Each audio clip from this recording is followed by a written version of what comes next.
Well, hey there, it's Catherine from CatherineProler.com. We're going to make a couple clean and simple cards in this video using some of the products from the Whimsy Bundle.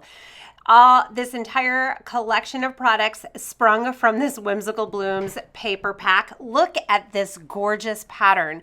I am 100% smitten with it. I love, love, love it. And then this flourish and the stripes and the cherries. Look at those cherries. And we have all these other coordinating patterns to go with this pack. And it's going to be fantastic for so many card making projects. So we took the floral pattern and we took it apart and made it into a multi-step floral stamp set. We're going to use it today. Here are the coordinating dies. And then we have the fitted frames dies along with the Flourish and Whimsy Stencil. So I have all of my colors laid out already and my stamps already mounted on acrylic blocks, so they're ready to go. So we'll do the leaf in grass skirt and then the large flower in Be Mine and the small flower also in Be Mine.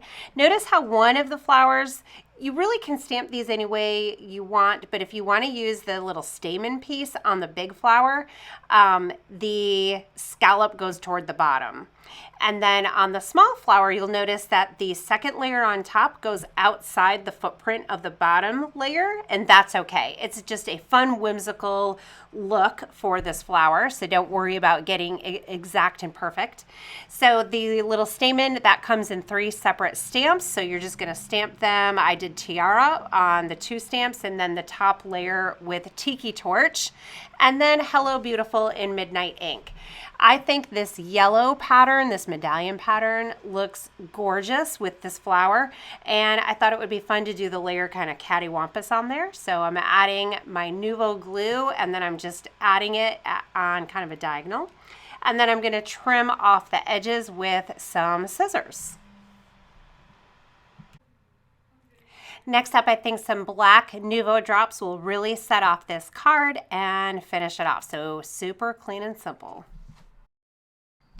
Now for the next card, I'm going to take it up just a little notch. I have the die cut already for the flower, and I'm going to be totally honest with you guys. I had to practice a little bit to get these lined up correctly. You probably want to die cut it first and then stamp. If you stamp the leaves and then stamp the flowers on top of it, you may not get the same angle that we have on the die. So die cut that flower first and then line up your stamps on top of it. And again, don't worry if it takes a couple tries to get it right. I had to practice. So practice makes perfect. Try it out a couple times. Maybe use some scrap paper or computer paper that you don't really care about, so that you have that practice time so you get it right. And then I just use a little bit of paper at the bottom. I cut about 1 inch off there and use that stripe, and I just layered the die cut right over one that I already stamped just for a fun dimension look. And then I thought that the stripe needed something else, so I added some patterned flower paper there as well. So 2 cards, they are almost the same, just a couple little differences between them. Hope you're inspired, and all of these products can now be found in our shop. The links will be below, and I hope your day is awesome.